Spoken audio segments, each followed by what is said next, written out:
Welcome to Hammers Happy Hour 2025. We are back.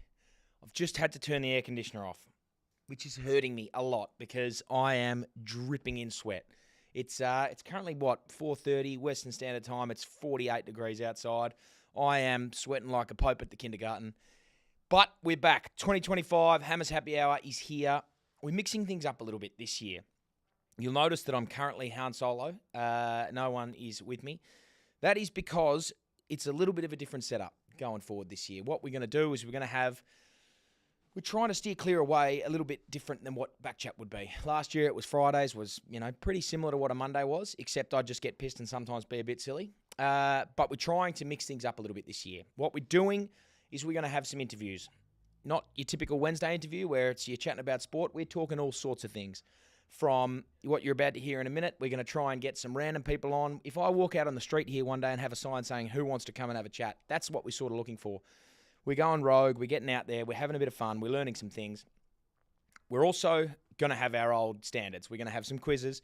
I've got a couple of people lined up in the bank. Kane Williams has been messaging me flat out asking for this Harry Potter quiz, which is coming. I'm currently halfway through the Half-Blood Prince book, and I've just restarted watching the films for the 30th time. We're going to be doing that. We're going to be doing, we've got some exciting things coming up with TABtouch, but we're going to chat about that a little bit at the back end. For now, we're going to kick off straight away with an interview. This is a close to home one. You'll soon find out why. We are ranging some topics this year. We're going all over the place to try and find some interesting and funny chats. But we're going to start it off talking medicinal cannabis.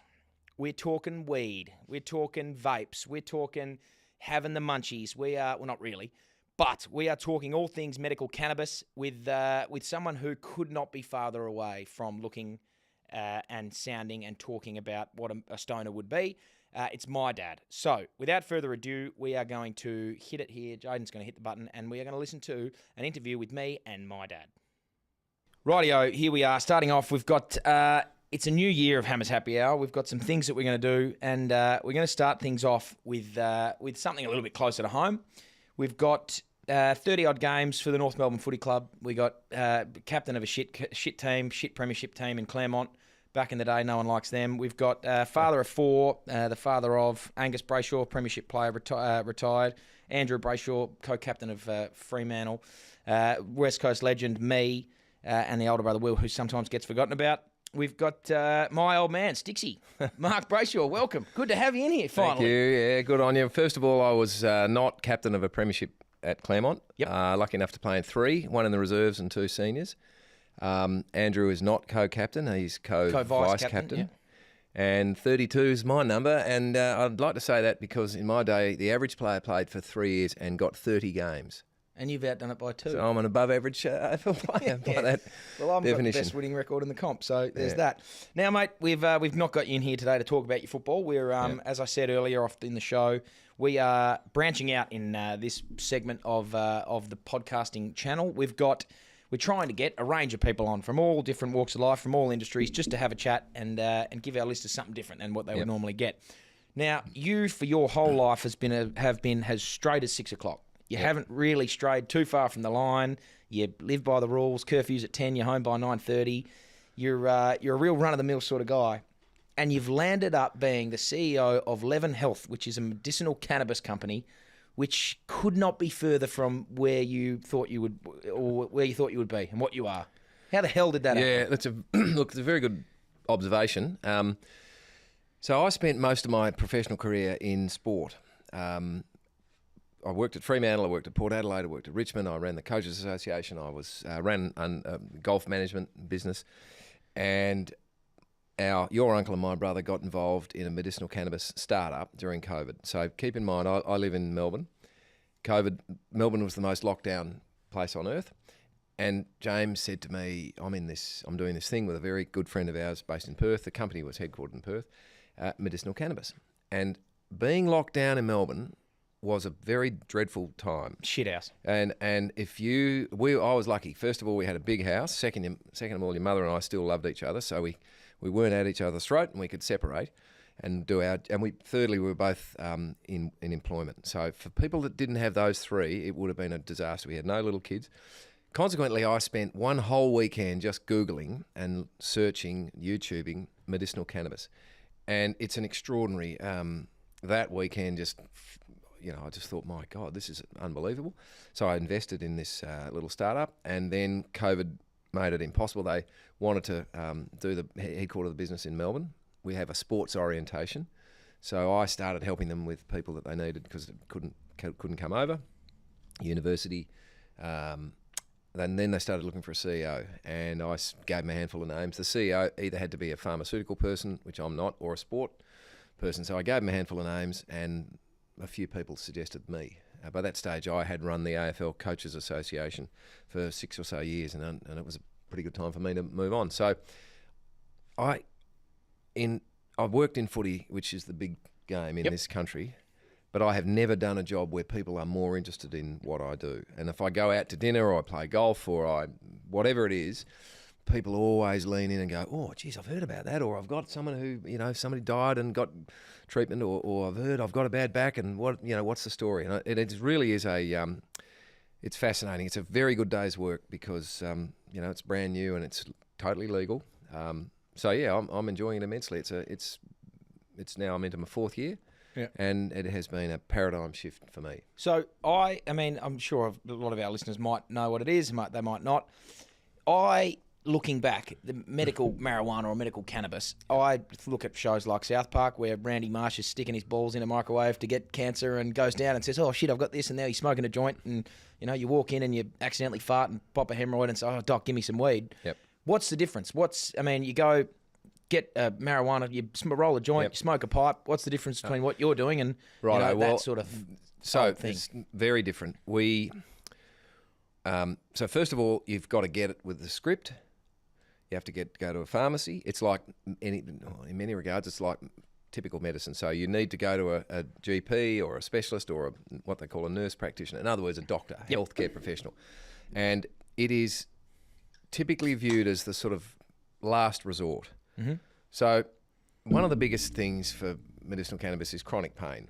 And chronic pain is pain that doesn't stop for at least 3 months. Mm-hmm. So if you've got chronic pain, the chances are you're miserable, you're not sleeping very well, and you have probably tried anti-inflammatories. Yep. You have thought about and considered opioids. You really don't want to have any surgery. Yep. And you're sick and tired of living with the pain. So you then, what I say to people is talk to your GP about medicinal cannabis, because it, with or without the GP's help, is the only way you're going to get it is if he or she thinks it's a good idea. Then you actually have to get it. And the products that we provide are manufactured to within an inch. They're very, very chemically pure and specified. And, there's all the certificates of sort of certifying its the ingredients that are in it. So it's much safer. And when I first started, most of the medicinal cannabis was bought from an illicit source.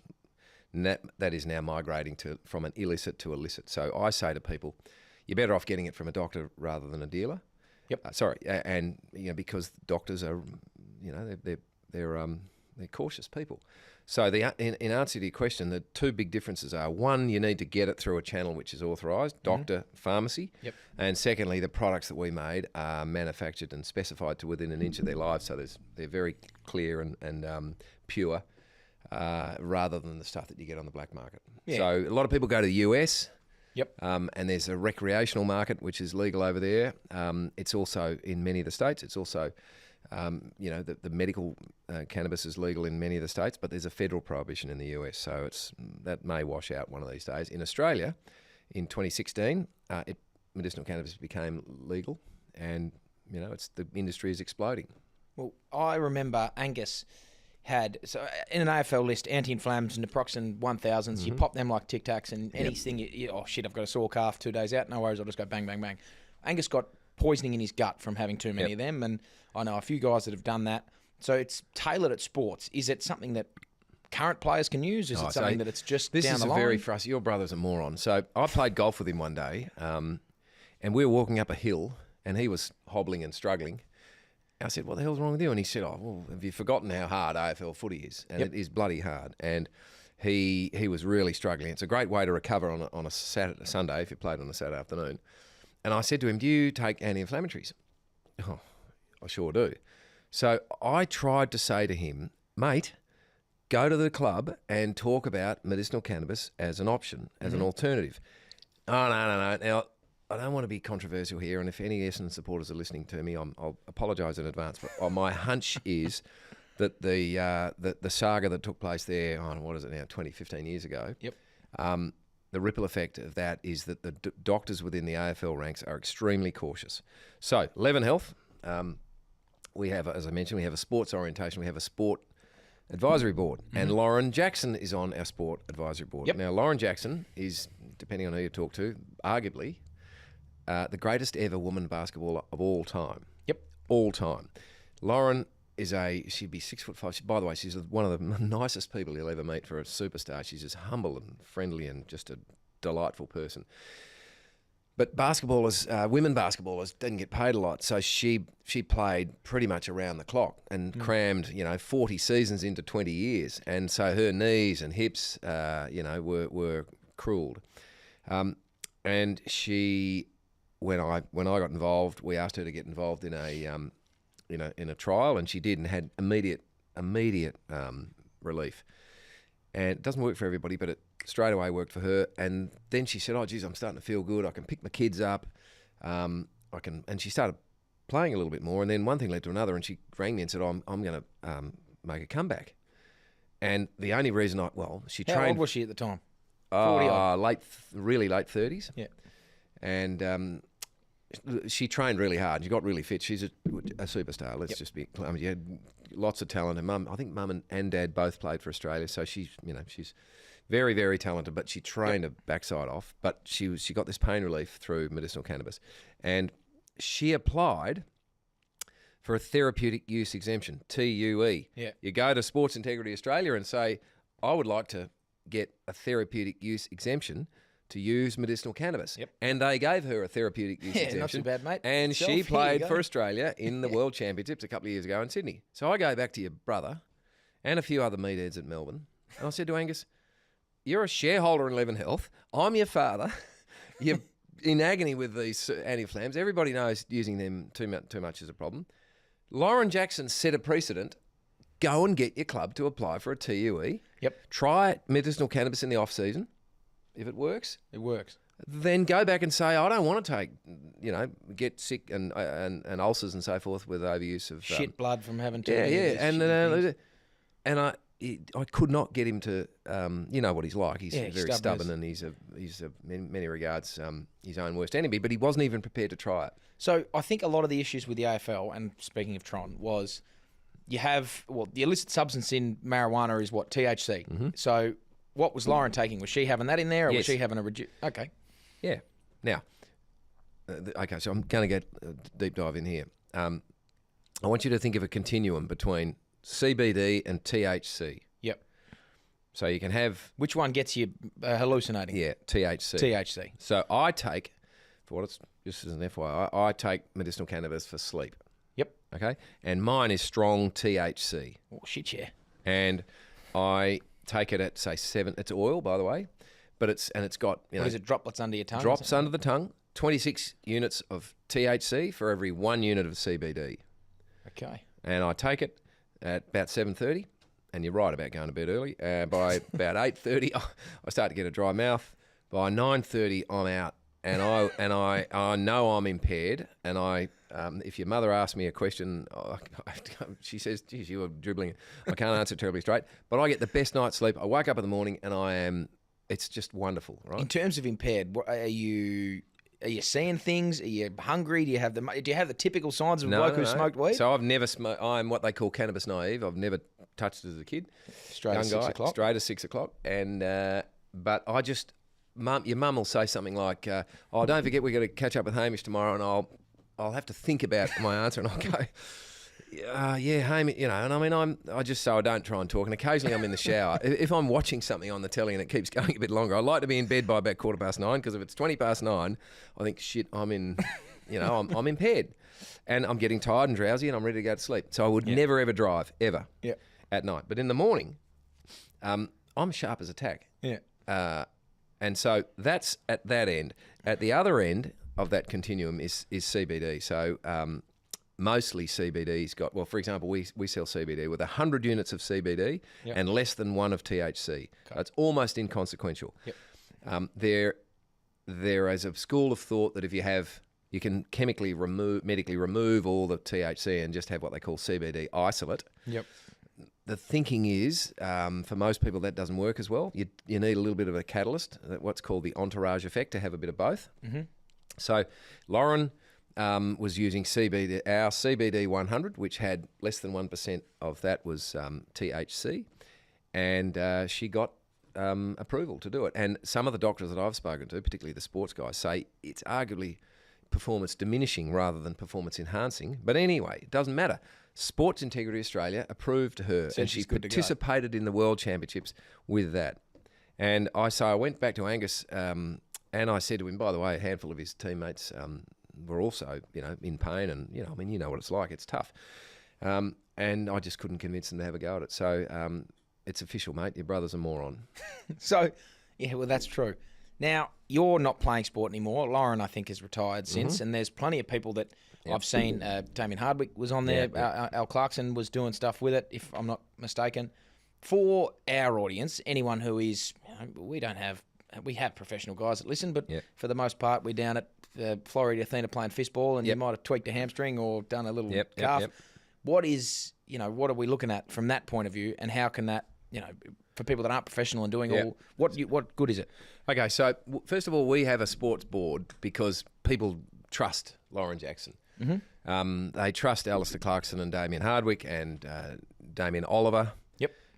We had Ollie in here not long ago. Yeah, he's a ripper, isn't he, Ollie? The one that you probably, as a footy audience, Andrew Johns is an iconic rugby league guy. His story is remarkable. And so we have this sports orientation so that they can reduce the stigma associated with medicinal cannabis and tell their own story, which is, I had chronic pain. Now, you don't need to be Lauren Jackson or Andrew Johns or Alistair Clarkson. In fact, Clarko is a very good friend of mine and yours. He was a scrubby little player. Now, he played footy for 10 or 11 years, and you can play amateurs or in the bush for 10 or 11 years and bloody sore. You can be a tradie. So we have this sports orientation because we feel like those people can cut through and say to the punter, this is something you should talk to your doctor about, because you do not need to be a pro athlete to have chronic pain. The big three uses of medicinal cannabis, by far chronic pain is the majority. Now, we're talking about back pain, headaches, anything like arthritis, post-surgic, post-traumatic, if you have fallout. In Hardwick's case, he fell off a bike on holidays riding with his kid about 10 or 12 years ago and had constant back pain as a consequence. That had nothing to do with him being a coach of the Tigers.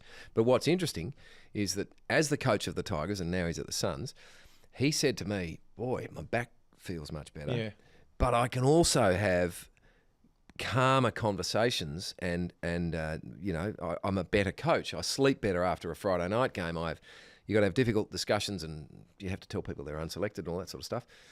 He does that. He said much better. Your Uncle James has rheumatoid arthritis, and he took it, and he said to me he finds that in the month of September, as a commentator, he's just much cooler and calmer. And Lisa, his wife, said, yeah, you're not wrong. So look, it doesn't work for everybody. Just wrap this up. Doesn't work for everybody. It's the last choice. But I say to people, you'd be mad not to talk to your doctor about it.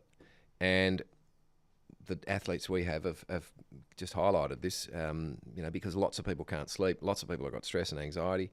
Lots of people have got chronic pain. And very few of those are ex-professional athletes. Yeah, so they're your main three. It doesn't necessarily need to be a sportsman. There's plenty of other uses for it. I mean, I've read some things into the effects it has on autism in kids. Epilepsy, all that sort of stuff. So a lot of people who have cancer find that it helps stimulate their appetite. Yep. So I sleep like a log, so it'd probably be pointless for me.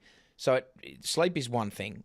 Do you have people, you say you don't get the effects, but typically, for people who smoke weed, it's, I need to walk to 7-Eleven and get myself 14 hot dogs. Yep. Does that happen? Do you get, do people hallucinate? Do you have these, do you have the typical signs or not? Yeah, some people do. That's why it's, I say that. I mean, look, I'm not a doctor, and I just say to people, if you've got if you cannot sleep, or you've got this chronic pain, or you've got stress and anxiety, which a lot of people have, talk to your doctor. Now, this is really important, and that's why I think the doctor-dealer analogy we spoke of earlier is critical, because you go and talk to a doctor, the doctor will ask you about what else is going on in your life and what other, problems may you have and what other medicine are you taking. So you need a proper consult. Yeah. And, in many cases, it's look, it's been around for thousands of years.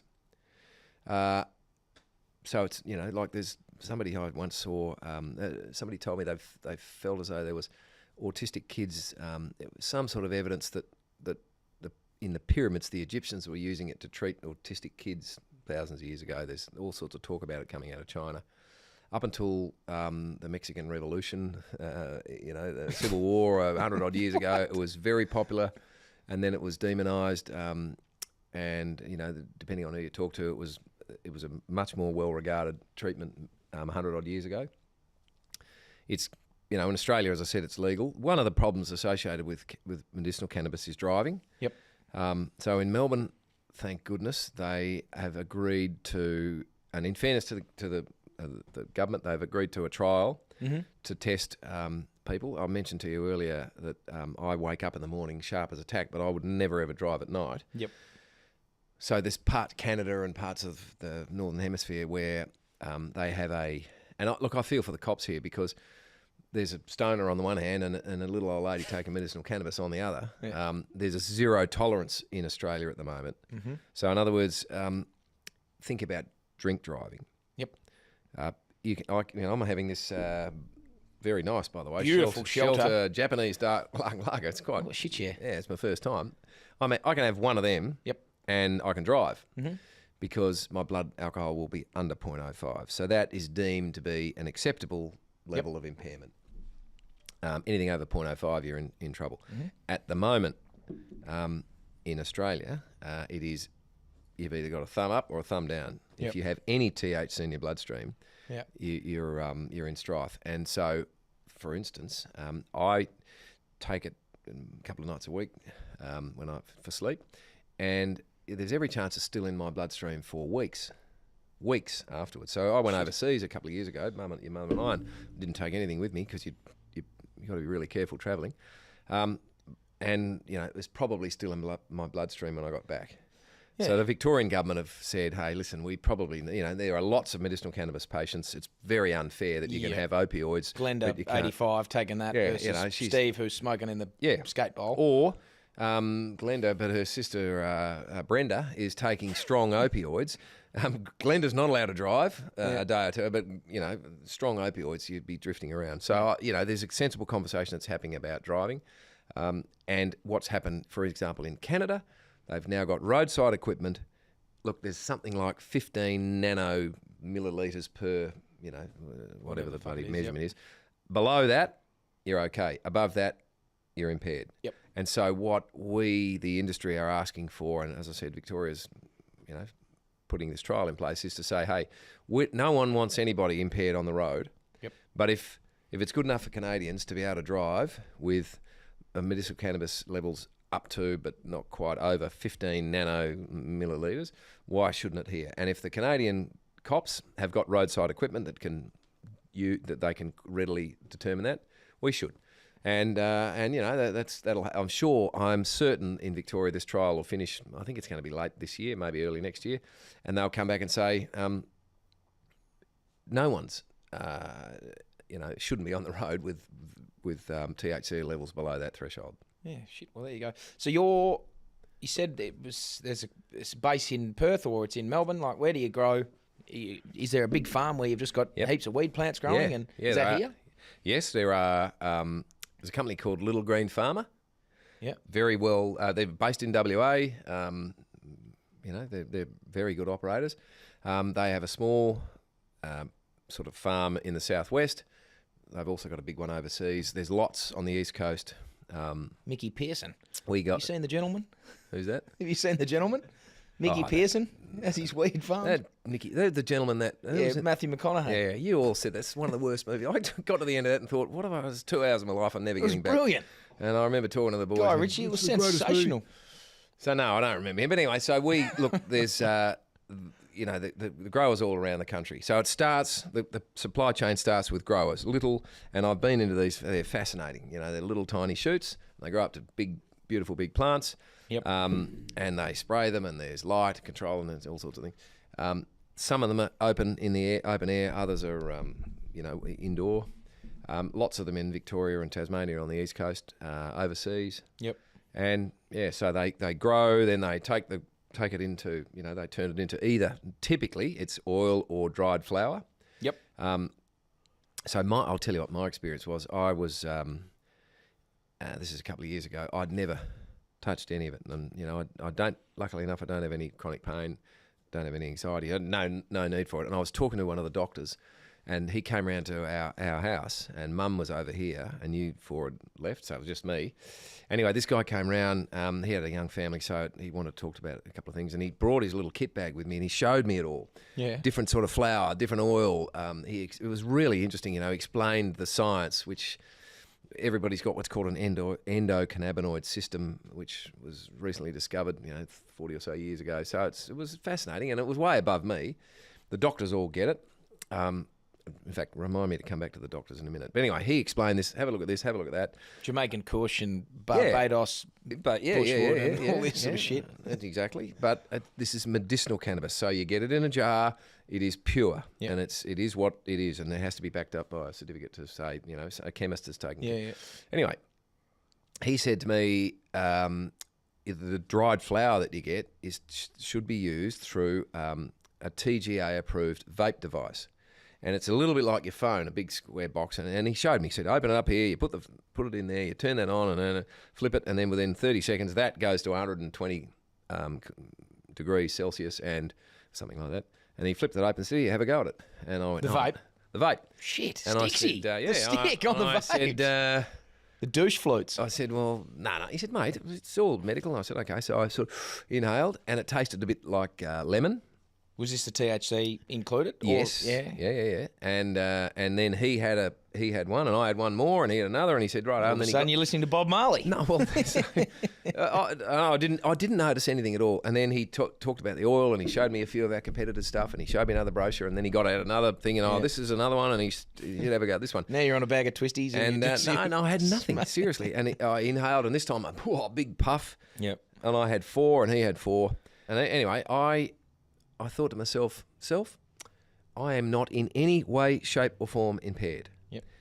And then you jumped in the pool and was staring at the sky. Seriously, I went. I stacked the dishwasher. Yeah. I tidied up the kitchen because of course you do that when your wife's away, and had a shower, put my head on the pillow, and had the greatest night's sleep of my life. I'm not joking, and as I said, I didn't feel any impairment. I rang him up the next morning. I said, mate, how long has this been going on for? And he said 3,000 or 4,000 years. I said, I've got it. I didn't realise how bad my sleep was, because what I would do is I'd wake up, I'd go to the loo or something. My mind would be racing about what I got to do tomorrow. And I said, right, I want that. Yeah. And he said, because we had some flour, and he said, no, you're not getting anywhere near that. You're cannabis naive, blah, blah, blah. And he put me onto our oils. Yep. And yeah, it was just extraordinary. I take it probably 3 or 4 times a week. Does it carry over into the other nights? No. Like, does your sleep? Is your sleep good the other nights you don't take it? No. So what happens is, I'm on the 5-2 intermittent fasting diet. Stupid. Which works superbly for me. Yeah, we've spoken all about it, mate. I've done carnivore for a bit and was cut like a park statue. Yeah. So I'm a Monday, Thursday dietitian. 5 and 2. 5 and 2. So my 2 days are Monday and Thursday. Yep. And I have 600 calories in. Tuesday and Wednesday. So those 4 days, I'm Alan Moffat. I don't drink. Graham Bonnet, Friday, Saturday, Sunday. Have a few drinks. So what I normally do in a typical week is I will take THC oil Monday, Tuesday, Wednesday, Thursday. Yep. And then Friday, Saturday, Sunday, I have a few drinks and I don't take it. Yep. If a little while ago, I forgot about it, and I thought, what am I doing awake at 11 o'clock? And I realised I'd forgotten to take it. So, no. And as I said, I take it at 7:30. By 9:30, I'm fast asleep, and at 5 or 6 o'clock in the morning when I wake up, I'm ready to go. And Get it's your for me, done, your Sudokus, and you're away. I'm away. I'm straight into the crossword Sudoku, and but it doesn't work for everybody as well as it does for me. So you said before something to remind you the to bring you doctors, back to the doctors. What? Okay, so what about them? The doctors that are listening, if any of you are, or most of the doctors, so we estimate about 10% are on board. Yep. Of GPs, 10% will never, and the other 80% are waiting for the evidence. And this is critical. This is something I had no idea about. The medical profession works on evidence. Yep. What's called obviously gold standard clinical trials, randomised controlled trials. So what that means is, first of all, they're placebo controlled. So you've got, give us your can here. You've got the placebo and the active. And they look and smell and taste, they're identical. Yep.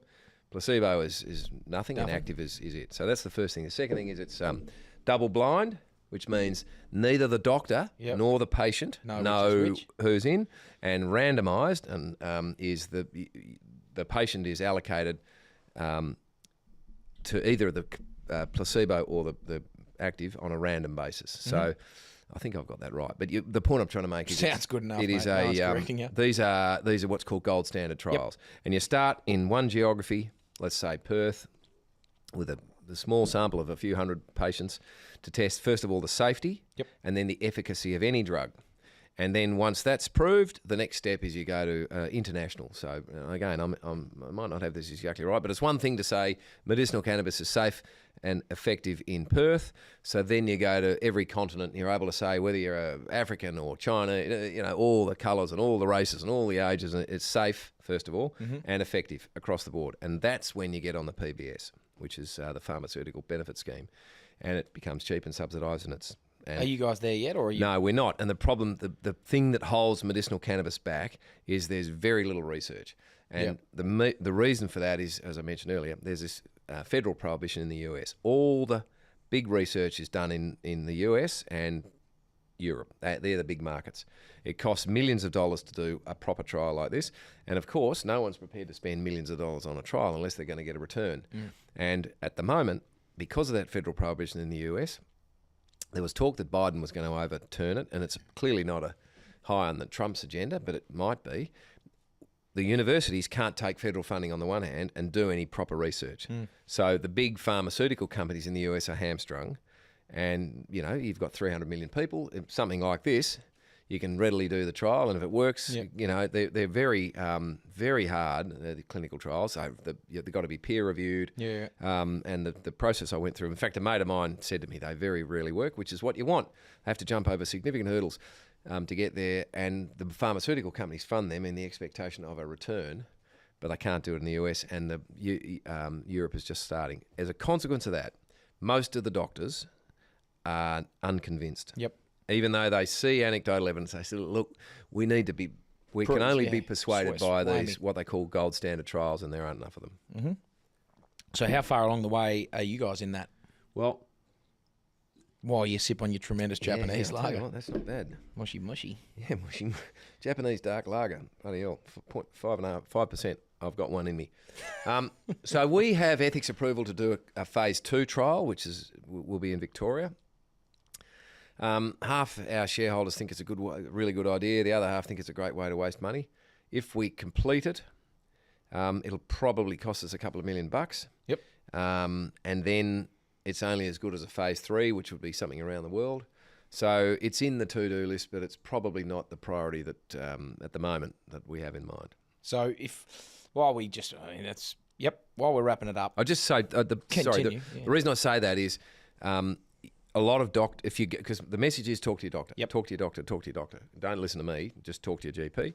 And a lot of them will say, well, there's not enough evidence, I don't know enough about it. There are some doctors that love it and live it and breathe it and they're experts. And a lot of the doctors I speak to go, look, I know this is popular, it's growing and everyone's talking about it. I can't be bothered learning about it, but Dr. Brayshaw around the corner is somebody you should go and speak to because he or she has spent invested in it and loves it. So, but there's a lot of work to do in terms of it. What's really the two things that are holding it back is the lack of research. Yep.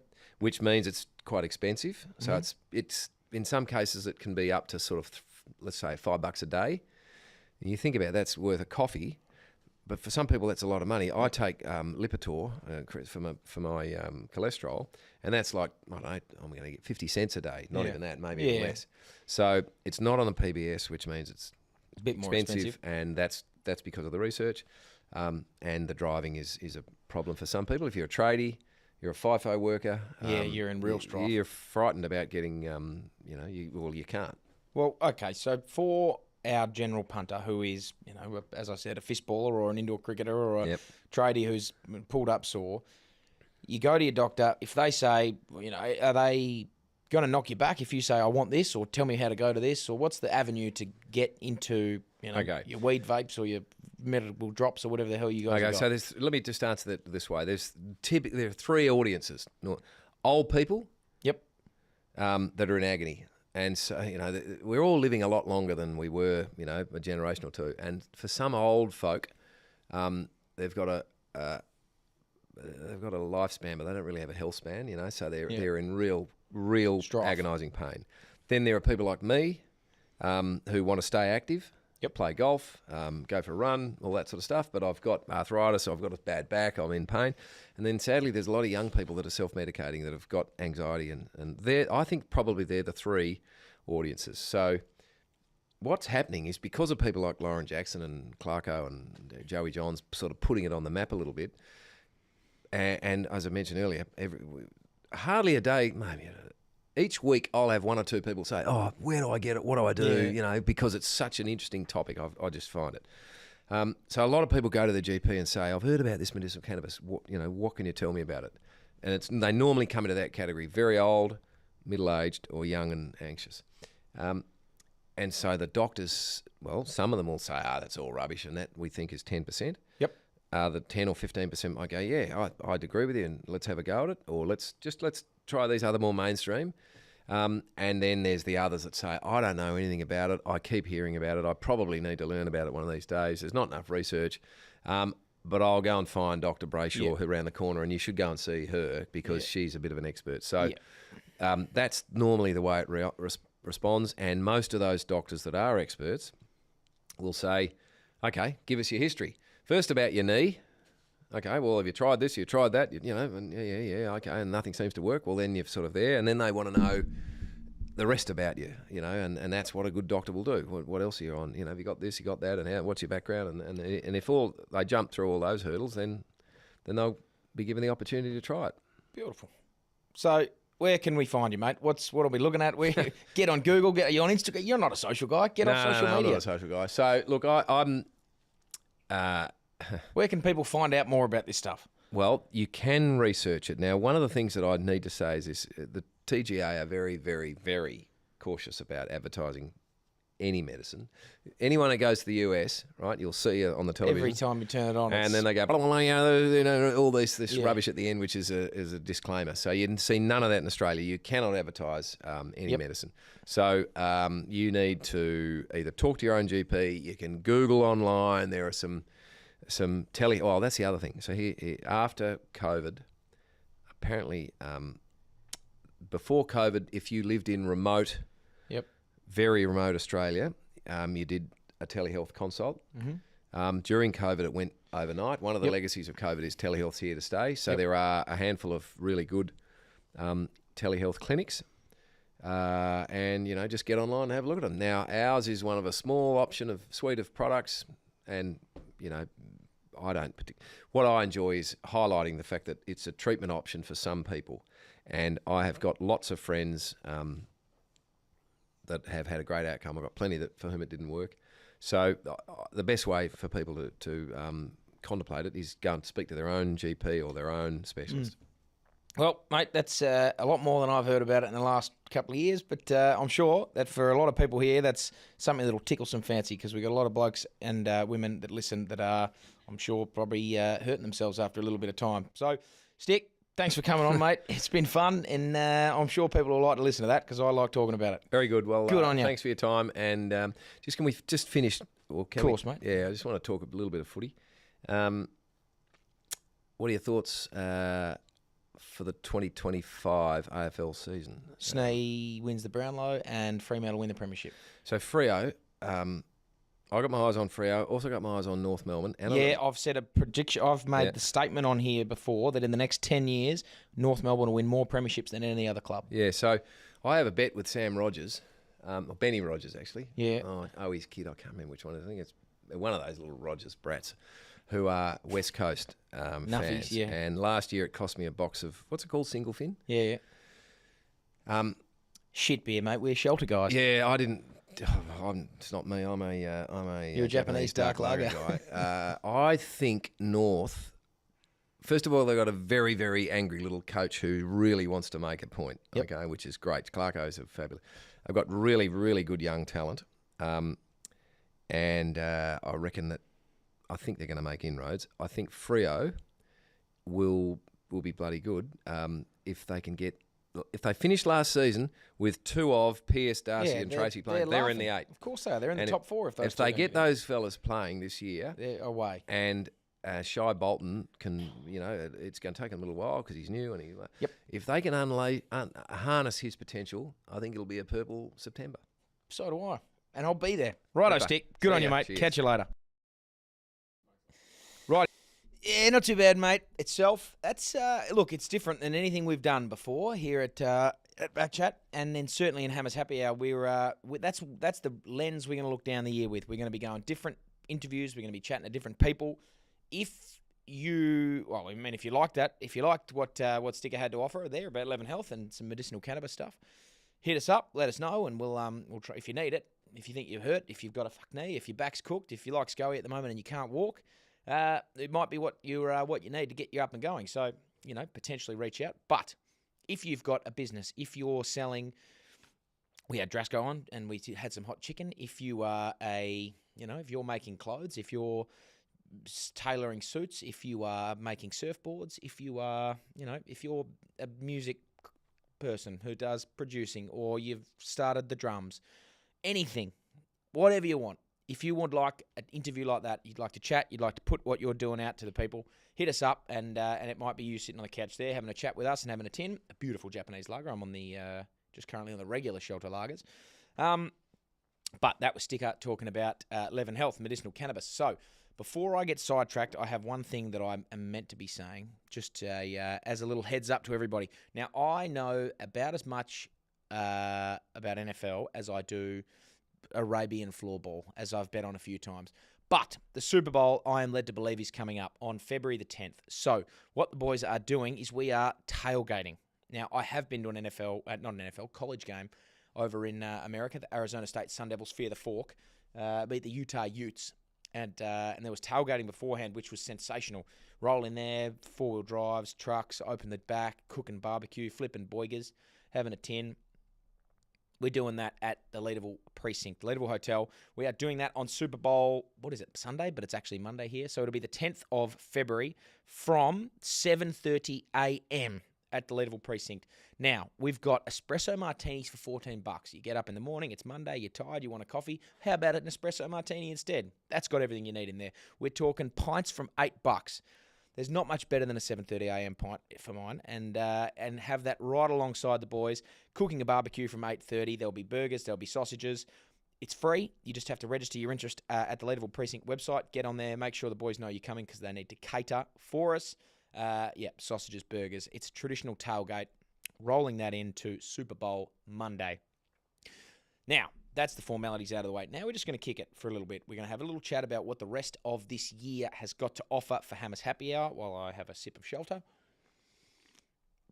There's a few things that we're going to be doing. Now, there was a bit of conversation last year about some quizzes that we're doing. I threw out some topics that I like. Harry Potter is one of them. Lord of the Rings is another one. Flags of the world, countries of the world. All sorts of things I'm happy to have a chat and a quiz about. We will be rolling that out. Not this week, obviously. This is a little preamble. But as of next week, we're going to be doing a quiz, and we're going to be rolling that out. If you think you can beat me in any one of the 8 topics that I put out, we'll put them out somewhere on our socials so you've got an idea, or you think you can quiz me at anything else, hit us up, and we'll work that in. We're also going to be doing something with TABtouch. Now, I don't actually think they know what I'm about to say here, so we're just going to throw in the deep end and hope that they roll with it. We're going to be doing a couple of things. One is we are going to be putting out a promotion that is going to be linked to Fremantle. I'm very bullish on them. We've tried to push this Andrew Premiership combo. That's still in the wings.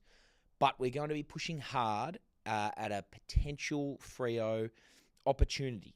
Now, it'll be a capped space. Might be open to 100 people, might be open to 200 people.